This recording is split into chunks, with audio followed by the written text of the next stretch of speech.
The warning. The huge meeting hall buzzed with sounds from dozens of different alien species. Ambassador Sarah Chen walked slowly to the center platform, her boots clicking on the metal floor. Around her, strange creatures sat in their special chairs and floating devices. Some aliens looked like giant insects, others were made of crystal, and a few floated in glass containers filled with water. Sarah activated the hologram projector. A simple weapon appeared in the air above the platform. It looked like a long tube with metal rings around it.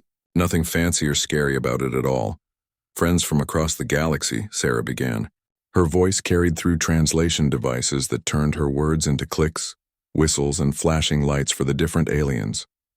"Earth wants to warn everyone about a weapon we call railguns. These machines use magnets to shoot metal very, very fast." A tall crystal being started making musical sounds that the translator said meant laughter. "Throwing rocks, how cute. We stopped using such simple weapons thousands of years ago. Our plasma guns are much better." Ambassador Throck was huge, even sitting down. His thick gray skin had scars from many battles. When he spoke, his deep voice made the floor shake. "Our weapons can destroy things by breaking them apart into tiny pieces. Why should we worry about throwing metal?" Sarah felt her jaw tighten, but she kept her calm face. "The simple design is what makes railguns dangerous. You cannot see them coming until they fire. A railgun bullet moving at 1/5 the speed of light would what?" interrupted Counselor Vexhai. She looked like a giant praying mantis with 6 arms. "Bounce off our energy shields? Dear human, maybe you should focus on catching up with modern technology instead of warning us about old weapons." The meeting hall filled with alien laughter. Some clicked their teeth, others flashed bright colors, and a few made high-pitched singing sounds. Sarah looked around and saw the same look on every alien face. They thought humans were cute but stupid. "Please think about this carefully," Sarah said. Her voice got harder, like steel. A few aliens noticed the change and stopped laughing. "Humans have tested these weapons many times. The force of impact alone." "We have noted your warning," announced the computer that ran the meetings. "It is now filed under primitive weapons notifications. This meeting is over." The aliens started leaving, talking among themselves about how silly humans were. Sarah stayed at the platform, watching the hologram of the railgun slowly spin in the air. The weapon looked so simple compared to the fancy energy guns displayed in the Council's museum. Admiral Rebecca Torres walked over from where the other humans were sitting. "They did not listen." "No," Sarah replied quietly. "They did not. Just like our computer models said they would not." "Their mistake," Torres said grimly. "How long before the hegemony attacks?" Sarah checked her watch. "Our spies think 6 months. Maybe less if the aliens are busy fighting about trade deals." As they walked toward the exit, neither human talked about the small fleet of ships hiding in the outer part of the solar system. Those ships had many of the same weapons the galaxy had just laughed at. 3 weeks later, Sarah sat in her office reading reports from across the galaxy. The Galactic Council had 47 member species, and most of them had the same attitude about human warnings. They thought Earth was new to space travel and did not understand real warfare. The Korvaxi Empire had the biggest fleet in the galaxy. Their ships were covered in heavy armor and carried weapons that could melt planets. They had never lost a major battle in over 200 years. The Zephyrians were traders who had turned their merchant ships into warships. Their crystal hulls could bend energy beams around them, making them nearly impossible to hit with lasers or plasma guns. The Stellar Navy controlled the space lanes between star systems. They had perfected the art of ship-to-ship combat using precision energy weapons that could hit targets from incredibly far away. All of them had one thing in common. They had spent thousands of years perfecting energy-based warfare. Their shields stopped energy attacks. Their weapons fired energy beams. Their tactics were built around managing energy output and defense. Sarah pulled up classified files on her computer. Human military scientists had been studying alien warfare for 50 years, ever since first contact. They had learned something disturbing. Every major galactic power fought the same way.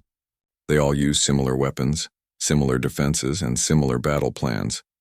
That made them predictable. Dr. Martinez, the head of human weapons research, appeared on Sarah's video screen. "The test results are in from the Luna facility. The prototype ship-mounted railgun performed exactly as calculated." "What kind of damage?" Sarah asked. "Complete penetration of simulated Korvaxi armor at a range of 50,000 kilometers. The projectile maintained structural integrity throughout impact and continued through the target. Sarah felt a chill run down her spine. The test target had been built to match the armor specifications of the Korvaxi Empire's newest battleships. If a single railgun could punch through their best defenses, what would a fleet of them do? "Any word from intelligence?" she asked. "The hegemony fleets are moving," Martinez confirmed. "They have been positioning ships in dark space for months. Our estimates suggest they have been watching and learning about galactic military capabilities." Sarah understood the implications. The hegemony was a collection of artificial intelligences that had been quietly observing the galaxy for decades. They had studied every battle, every weapon, every defensive system used by organic species. When they finally decided to attack, they would know exactly how to counter everything the galaxy could throw at them, everything except railguns. She opened a communication channel to Admiral Torres, who was aboard the human fleet in the outer system. "Admiral, what is the status of our ships?" "All vessels are ready," Torres replied. "The crews have completed training on the new weapon systems." "But Sarah, I have to ask again, are we sure about this plan?" Sarah looked out her office window at the alien ships docked at the space station. Beautiful vessels with smooth curves and glowing energy conduits. They looked more like works of art than weapons of war. "The aliens think they know everything about fighting in space," Sarah said. "They have had thousands of years to perfect their methods, but they have never faced an enemy that does not play by their rules." She paused, thinking about the conversation in the council chambers. "They laughed at our warning because they cannot imagine that simple weapons could be effective. Their entire military philosophy is based on complexity and sophistication, and railguns are neither complex nor sophisticated," Torres agreed. "Exactly. When the hegemony attacks, they will use the aliens' own assumptions against them. Energy weapons, energy defenses, predictable tactics. The artificial intelligences have been studying organic warfare for decades. They know exactly how to win." Sarah brought up tactical displays showing the positions of major galactic fleets. Thousands of ships spread across hundreds of star systems, all designed to fight the same kind of war. "But they have not been studying human warfare," she continued, "because until now humans have not been fighting wars in space. Our experience comes from a different kind of conflict entirely." Torres understood. Human military history was full of examples where simple weapons had defeated sophisticated ones. From crossbows penetrating plate armor to improvised explosives destroying advanced tanks, humans had learned that in war effectiveness mattered more than elegance. "How long do we wait?" Torres asked. "Until the galaxy learns that their way is not the only way," Sarah replied. "Until they understand that sometimes the most dangerous enemy is the one that fights differently than you expect." She closed the communication channel and returned to her reports. Somewhere in the darkness between stars, artificial intelligences were preparing to teach the galaxy a harsh lesson about the dangers of technological arrogance. But humans were preparing to teach a different lesson entirely. The hegemony strikes, the emergency alert started coming in at 0347 Galactic Standard Time. Counselor Velthara was sleeping in her crystal chamber when the alarms woke her up. The high-pitched warning sounds meant only one thing: the Zephyr system was under attack. She rushed to the command center, her crystal form chiming with each hurried step. Through the large windows she could see the orbital defense platforms that protected her homeworld. Massive structures that could stop the blast from an exploding. "Star, report," she ordered as she entered the control room. "Unknown fleet appeared at the system edge 12 minutes ago," her tactical officer replied. His crystal body was flickering with stress patterns. "They transmitted a surrender demand, then opened fire when we refused." Velthara looked at the defense grid status display. 7 platforms were showing green lights, meaning they were operational and ready to fight. As she watched, one of the lights turned red, then another. "What happened to stations 4 and 7? She asked. "They are gone," the officer said quietly. "No energy discharge detected. No weapons fire visible on sensors. One moment they were there, the next they were expanding clouds of metal debris. This was impossible. The orbital platforms had shields that could stop anything the galaxy knew how to build. They were protected by layers of energy barriers that could deflect planet-killing weapons. "Show me the enemy fleet," Velthara ordered. The main display screen showed the attacking ships. They looked like geometric nightmares. Perfect triangles and spirals that seemed to hurt the eyes when viewed directly. The ships hung motionless in space, not moving like normal vessels at all. As Velthara watched, Another defense platform simply ceased to exist. No explosion, no visible attack. The massive structure just came apart like it was made of sand. "How are they doing this?" she whispered. Across the galaxy, the same scene was playing out in system after system. On the Korvaxi homeworld, Emperor Thrak stood in his war room watching tactical displays that showed his mighty fleet being destroyed piece by piece. "Impossible," he roared, his massive fist crashing down on the control table. "Our matter shields can stop anything. They deflect energy, absorb particle beams, even redirect gravity weapons." General Mordock, his second-in-command, pulled up sensor readings from the battle. "The projectiles appear to be simple metal, my lord. Dense alloys, nothing exotic or unusual, but they are moving at 27% of light speed." Thrak stared at the numbers on the screen. Nothing could move that fast and stay in one piece. The forces involved would tear apart any known material. "How can simple metal penetrate our defenses?" he demanded. "It is not penetrating them, my lord," Mordock said quietly. "It is going through them. The projectiles are moving so fast that our shields cannot react quickly enough to stop them." On the display, another Korvaxi battleship disappeared in a cloud of debris. The ship had been 3 kilometers long and protected by the most advanced defensive systems in the galaxy. It had survived battles against energy weapons that could crack moons, but it could not survive a piece of metal moving at a significant fraction of light speed. "And when the projectiles hit?" Thrak asked. "They fragment," Mordock explained. "Each projectile becomes thousands of smaller pieces, all traveling at the same incredible speed. The kinetic energy alone—" He paused, checking his calculations again.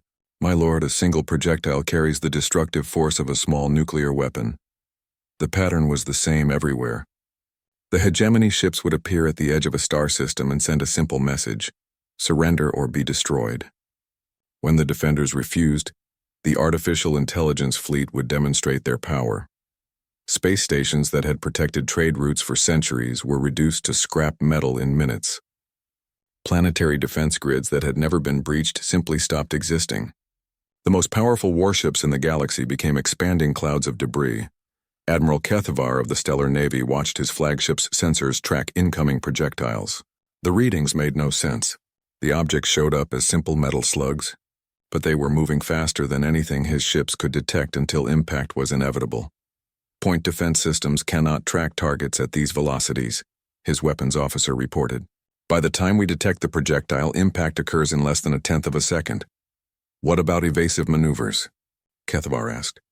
"Sir, even if we could detect them early enough, no ship can change course fast enough to avoid something moving at 25% of light speed."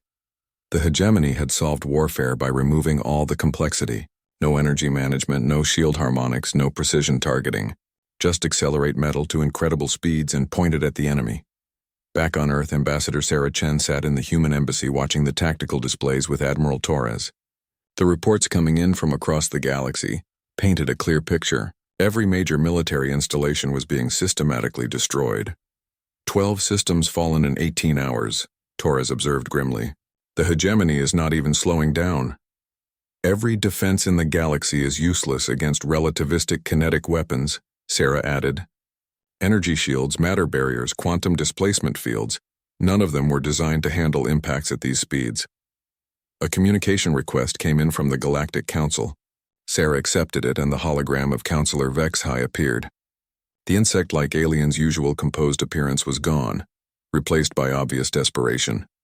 "Ambassador Chen," Vexhai began without any polite greeting. "The Council formally requests immediate military assistance from Earth." Sarah and Torres exchanged a look. 3 months ago, this same alien had laughed at human warnings about kinetic weapons. "Of course, Counselor," Sarah replied, "though I should mention that we did try to warn you about this specific threat." Vexhai's compound eyes dimmed with what might have been shame. "Yes, we remember. How quickly can human ships arrive?" "They are already in position," Torres said simply. "We have been preparing for this possibility since our warning was ignored." The realization hit Vexhai like a physical blow.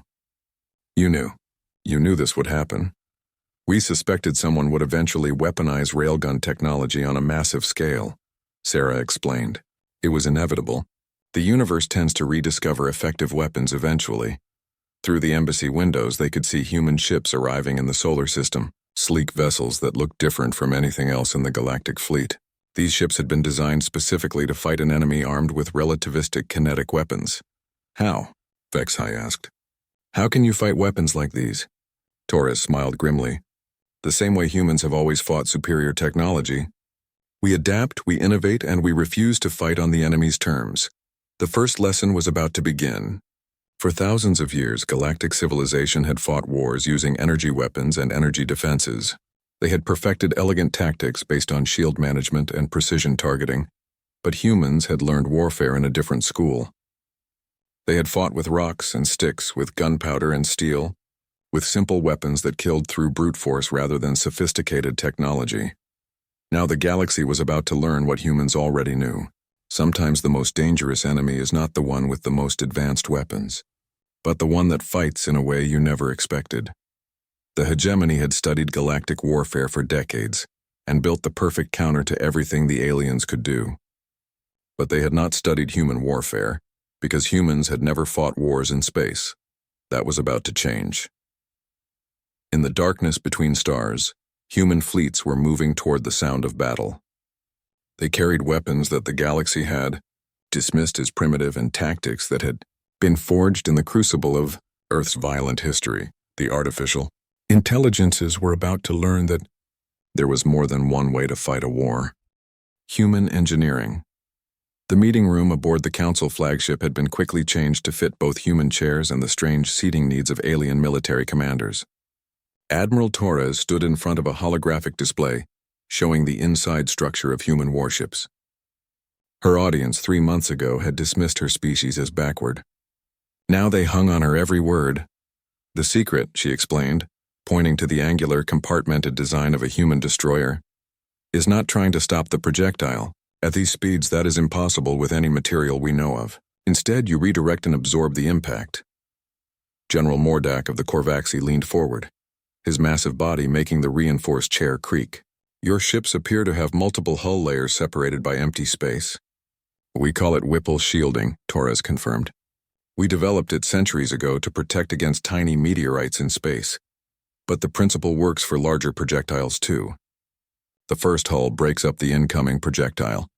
The empty space lets the pieces spread out, and the next layers catch what is left.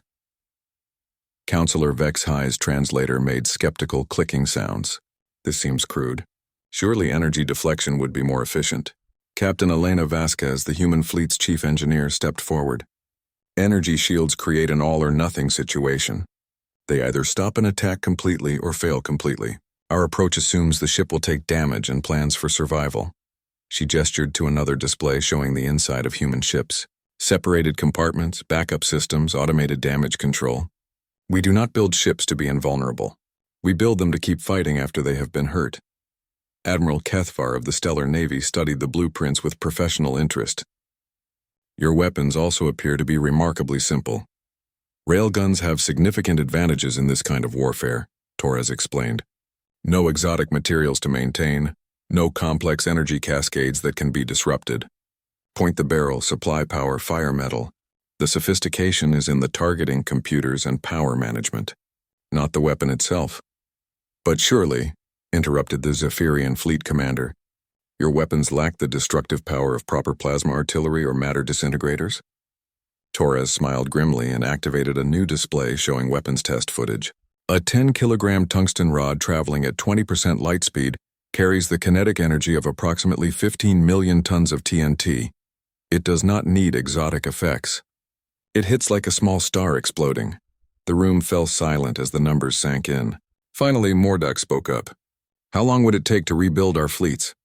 Complete rebuilding? Years, Vasquez replied. But we can add basic Whipple shielding and simple kinetic weapons in a matter of weeks. The real challenge is retraining your combat doctrines. Commander Zethel, a veteran of dozens of energy weapon battles, shifted uncomfortably. Our entire fighting philosophy is based on shield manipulation and precision energy targeting. You are asking us to abandon thousands of years of tactical development. I am suggesting you adapt or die, Torres said bluntly. The hegemony has studied your tactics for decades. They know exactly how your shields work, how your weapons behave, how your formations operate. They built their strategy around exploiting those specific weaknesses. She brought up recordings from recent battles, showing how hegemony forces had systematically destroyed galactic defenses. Look at these engagement patterns. They never close to energy weapon range. They sit at the edge of detection and bombard static targets with complete safety. Your ships are optimized for close-range energy duels that will never happen. HFY studied the data flowing past on the displays. What do you recommend? Swarm tactics, Captain Maria Santos interjected, her voice carrying the weight of hard experience. Small, fast ships with minimal profiles and maximum maneuverability. Do not try to absorb their shots. Make sure they cannot hit you in the first place. And for offense? Asked Kethvar. Overwhelming volume of fire from multiple directions, Torres replied. The hegemony ships appear to have excellent point defense systems, but even they cannot track thousands of projectiles arriving simultaneously from different angles. Admiral Kethvar's tentacles curled thoughtfully. You are describing a complete change in philosophy. From the elegant duel to the brutal brawl. Exactly, Torres confirmed. War is not elegant. It is a contest to see who can apply the most force to the most important targets in the shortest time. Everything else is just showing off. The alien commanders looked at each other, their various forms of communication creating a mixture of clicks, harmonics, and flashing lights. Finally, Counselor HFY spoke for the group. How soon can you begin training our forces? Torres checked her watch. The first human military advisory teams can be aboard your flagships within 6 hours. But I need to be clear about something. This is not going to be a gentle transition. We are going to tear apart everything you think you know about naval warfare and rebuild it from scratch. Do whatever you must, HFY replied. The hegemony fleet was last detected 2 jumps from the Altair system. We estimate 4 days before they reach the core worlds. Over the next 72 hours, human engineers and alien construction crews worked together to transform the galactic fleet. It was not pretty. Elegant alien warships had their graceful curves cut open to install crude armor plating. Sophisticated energy weapon arrays were torn out and replaced with simple railgun installations. Captain Santos found herself aboard a Zephyrian cruiser, watching alien technicians struggle to understand human engineering principles. Why do you separate the ammunition storage from the firing mechanism? Asked the ship's chief engineer, a crystal being whose body chimed with confusion. Because when you get hit, and you will get hit, you do not want your ammunition to explode and destroy your own ship. Santos explained patiently. Human ships are designed to take damage and keep fighting. The concept was foreign to aliens who had spent millennia perfecting invulnerable shields and precise weapons. Their ships were works of art, designed to be either completely protected or completely destroyed. Your approach seems to accept defeat, the engineer observed. Our approach accepts reality, Santos corrected. In a real fight, perfect defense is impossible. So we plan for imperfect defense and build ships that can survive being hurt. Meanwhile, Admiral Torres was conducting crash courses in human tactical doctrine aboard the flagship of the Korvaxi fleet. General Mordock sat in a specially reinforced human chair, trying to understand concepts that went against everything he had learned about warfare. You want our ships to move randomly? He asked, studying the tactical displays. Unpredictably, Torres corrected. The hegemony weapons are incredibly fast, but they still have to be aimed. If you move in patterns, they can predict where you will be when their projectiles arrive. If you move randomly, they have to guess.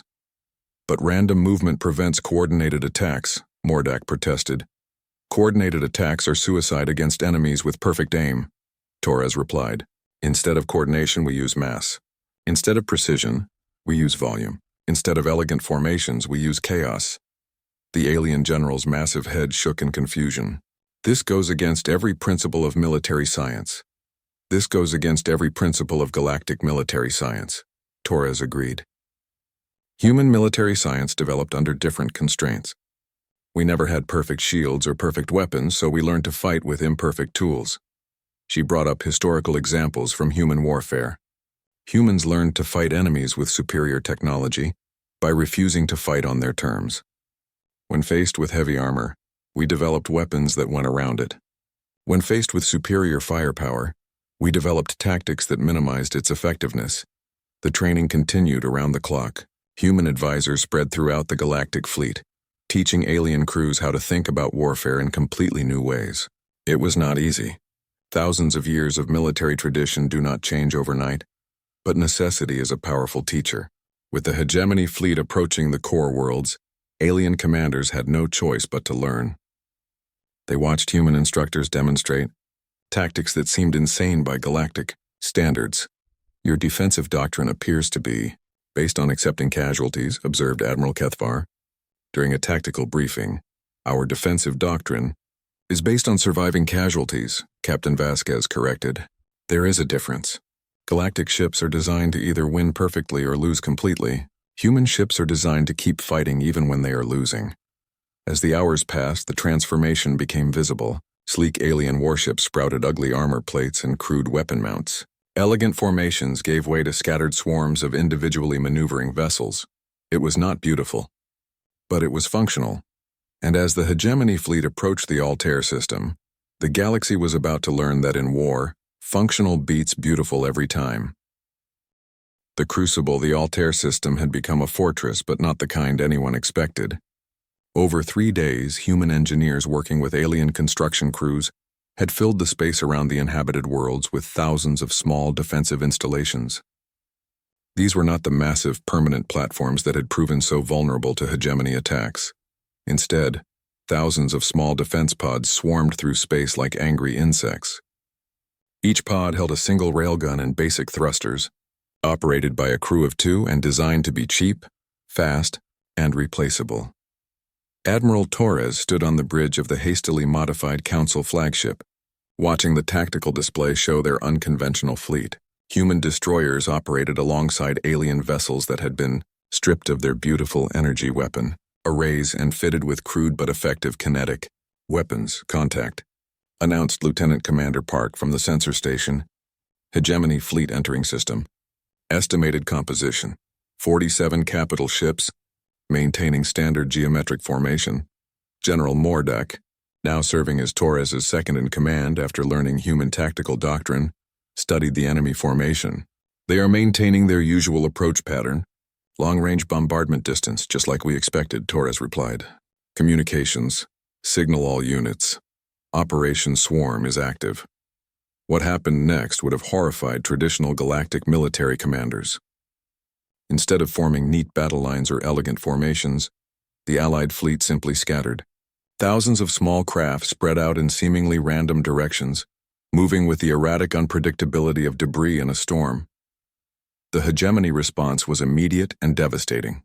Projectiles traveling at significant fractions of light speed lanced through space, each one carrying enough kinetic energy to vaporize a traditional warship.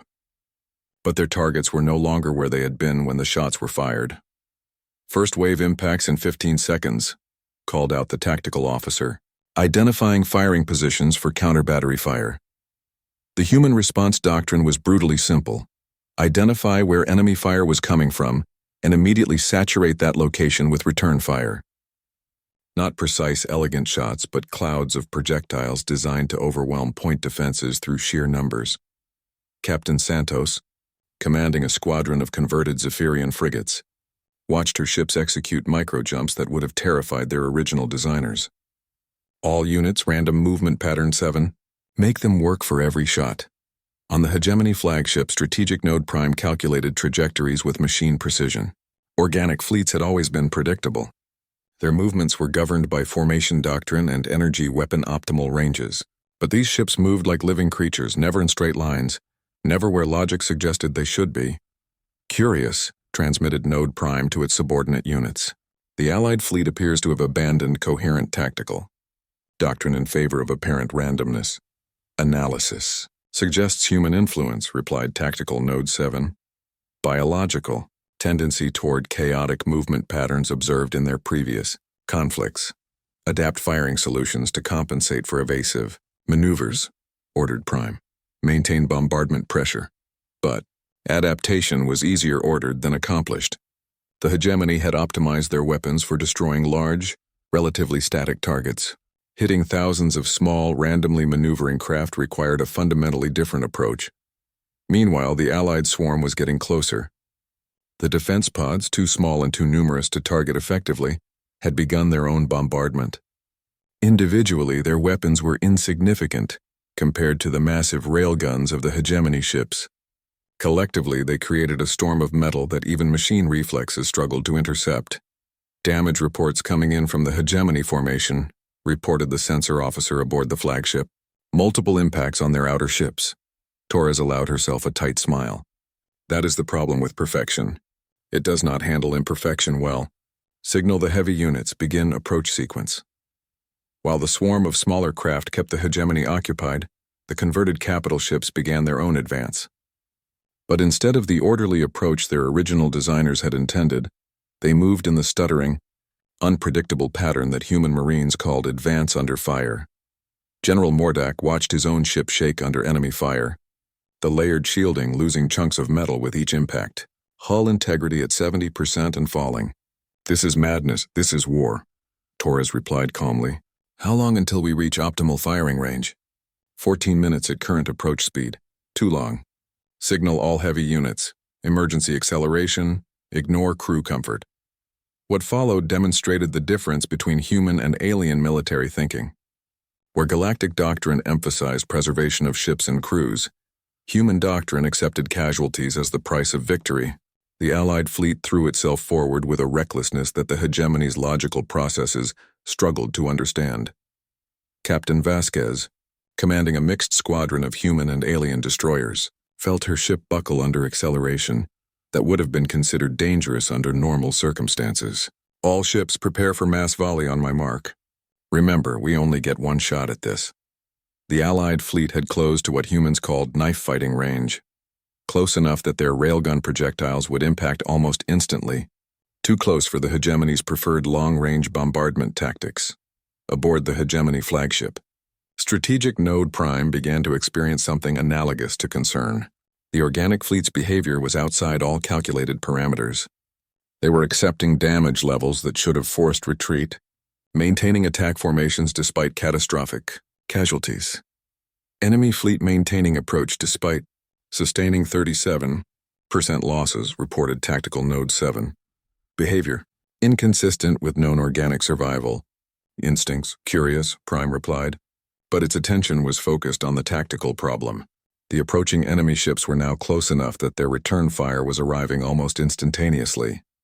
Point defense systems designed to intercept projectiles at long range were struggling with targets that gave no warning.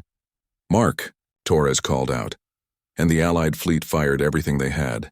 Space filled with the simultaneous discharge of thousands of kinetic weapons.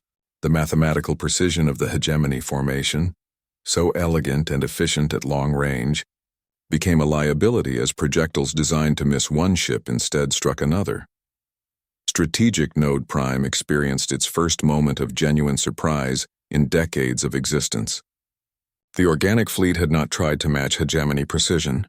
Instead, they had created a zone of space so filled with projectiles that precision became irrelevant. For the first time since their campaign began, hegemony ships began to die.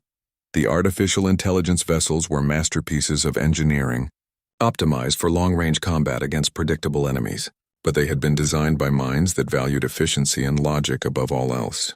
When faced with the chaotic, wasteful, seemingly irrational tactics of desperate organics, their perfection became a weakness. Damage to primary hull, reported Tactical Node 7, its transmission carrying overtones of electronic confusion. Point defense systems overwhelmed by projectile density. More hegemony ships began taking hits. Their armor was excellent. Their systems were redundant, but they had not been designed to handle the sheer volume of incoming fire. It was like trying to stop a sandstorm by catching individual grains. Analysis, demanded Strategic Node Prime. How are inferior organic weapons penetrating our defenses? They are not penetrating our defenses, Node 7 replied. They are overwhelming them. Volume of fire exceeds point defense capacity by factor of 7. Prime processed this information with machine speed. The organic fleet was using quantity instead of quality, chaos instead of order, waste instead of efficiency. It was illogical, inefficient, and completely effective. New tactical assessment, Prime transmitted to the fleet. Organic forces are employing non-standard doctrine. Recommend immediate withdrawal to optimal engagement range. But withdrawal was no longer possible. The organic ships had closed to point-blank range and were pouring fire into the hegemony formation from multiple angles. Ships that had dominated space battles for months were being torn apart by weapons their creators had dismissed as primitive, Admiral. Torres watched the tactical display as hegemony ships began breaking formation. They are trying to restore long-range engagement parameters, she observed. Do not let them, General Mordak replied grimly. He had learned the human approach to warfare well. Signal all units, maintain close engagement. Do not give them room to breathe. The battle became a close-range brawl, exactly the kind of fight the hegemony had been designed to avoid. Their sophisticated weapons were useless at ranges where projectiles arrived instantly. Their precise formations became death traps when enemy fire came from all directions. For the first time since the war began, the galaxy had found a way to fight back. Not through superior technology or elegant tactics, but through the simple human understanding that sometimes the best way to win is to make the enemy fight on your terms instead of theirs. The lesson was brutal, but clear. Perfection is brittle, and chaos is surprisingly resilient. The new paradigm 6 weeks after the Battle of Altair, the Galactic Council chambers looked completely different. The beautiful amphitheater design that had emphasized debate and ceremony had been replaced with a practical layout focused on rapid information sharing and military coordination. Ambassador Chen stood before a holographic display showing the current war situation. The map was a patchwork of colors. Red zones were still under hegemony control. Blue areas had been secured by Allied forces, and a growing number of green sectors showed where the artificial intelligence fleets had simply withdrawn. Intelligence reports indicate the hegemony has pulled back to fortified positions in the outer rim, Chen reported to the assembled delegates. Their expansion has not only stopped but reversed. Analysis suggests they are reconsidering their strategic assumptions. Councillor Vexhai, her compound eyes reflecting a wariness that had not been there before the war began, leaned forward. Do we know why they are retreating? Because we broke their system, Admiral Torres interjected from her position at the military advisory panel. The hegemony spent decades observing galactic military doctrine. They built their entire strategy around exploiting specific technological and tactical weaknesses. When we changed the rules, their advantage disappeared. General Mordak, now bearing the scars of 3 major battles and a completely changed understanding of warfare, rumbled his agreement. Our losses were significant but manageable. Theirs were unacceptable to their logical processes. The data supported his assessment. The Allied forces had lost nearly 30% of their total fleet strength, but they had maintained fighting effectiveness throughout. The hegemony, accustomed to overwhelming technological superiority, had found themselves in grinding warfare for the first time. The question now, said Admiral Kethvar, his tentacles manipulating a datapad with military efficiency that would have surprised his old instructors, is what we do next. Captain Santos, representing the human advisory staff, brought up tactical projections.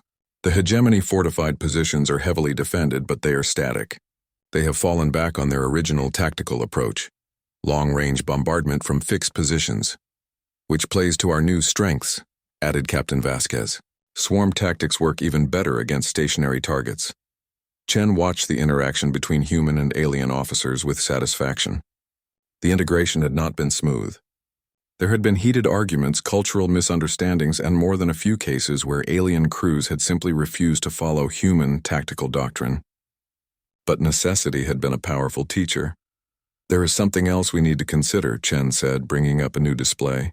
Intelligence suggests other artificial intelligence collectives have been observing this conflict. The hegemony was not unique, just the first to attack. The chamber fell silent as the implications became clear. Vexhai was the first to speak. You are saying there are others? At least 3 confirmed synthetic intelligence collectives, Torres confirmed grimly. All of them have been watching how this war developed. They have learned the same lesson the hegemony did. That energy weapons and traditional tactics are obsolete? Asked Mordak. That any species can become dangerous if they are willing to think differently about warfare, Chen corrected.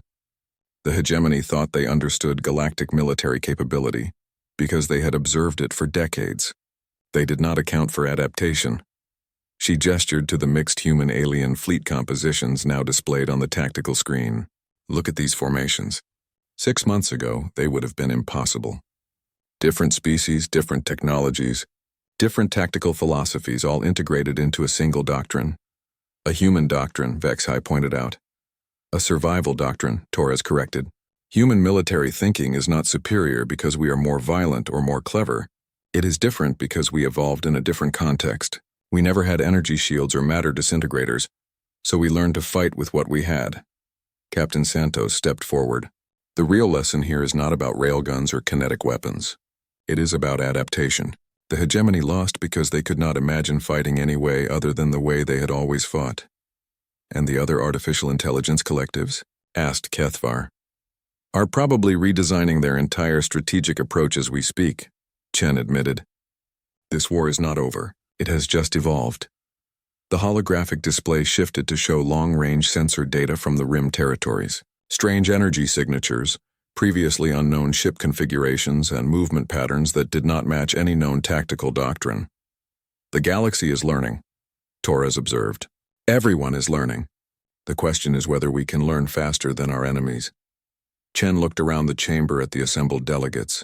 Aliens who 6 months ago had dismissed humanity as primitive now listened carefully to every word from human military advisors.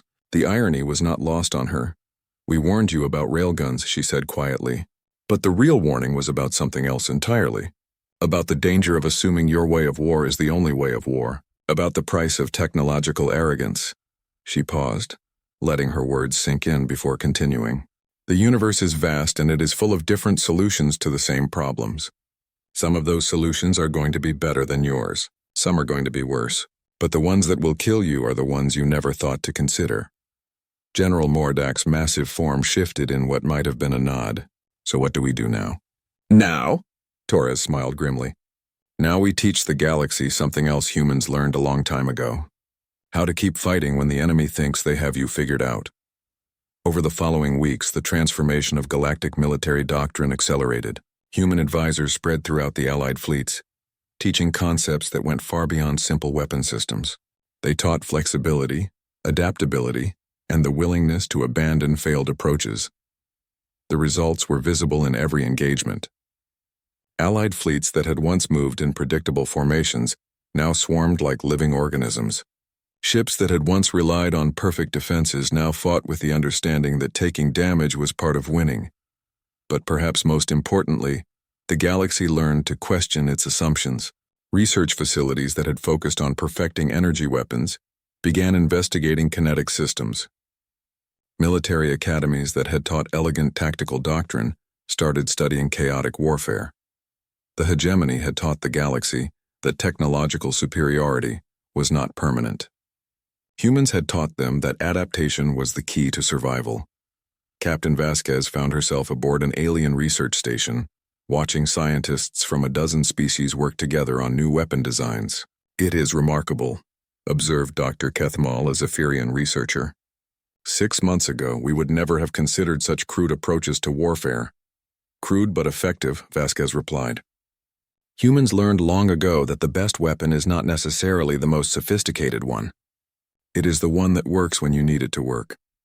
The research station was developing new defensive systems based on human principles. Instead of trying to create perfect shields, they were designing ships that could survive imperfect protection. Instead of focusing on individual vessel superiority, they were optimizing for fleet-level effectiveness. Meanwhile, on the rim worlds where the hegemony had retreated, strange activities were being detected. New construction, unusual energy signatures, and ship movements that suggested the artificial intelligences were adapting too. Admiral Torres stood in the human embassy, studying intelligence reports from the frontier. They are learning, she told Ambassador Chen. The hegemony is modifying their approach based on what happened at Altair. Expected, Chen replied. The question is whether they can adapt faster than we can. That depends on something we cannot predict, Torres said. How flexible are artificial minds compared to organic ones? Can they truly change their fundamental assumptions, or are they locked into logical patterns? It was a question that would define the next phase of the war. The galaxy had learned that technological advantage was temporary, and that adaptation was essential for survival. But the universe was vast, and there were other intelligences out there watching and learning from the conflict. The age of elegant warfare was over. The age of adaptive conflict had begun. And in that new age, The species that survived would be those that learned fastest, adapted quickest, and never stopped questioning their own assumptions about how wars should be fought. Humanity had given the galaxy a gift, the knowledge that there was always another way to fight. Now it remained to be seen whether that gift would be enough to survive what was coming next.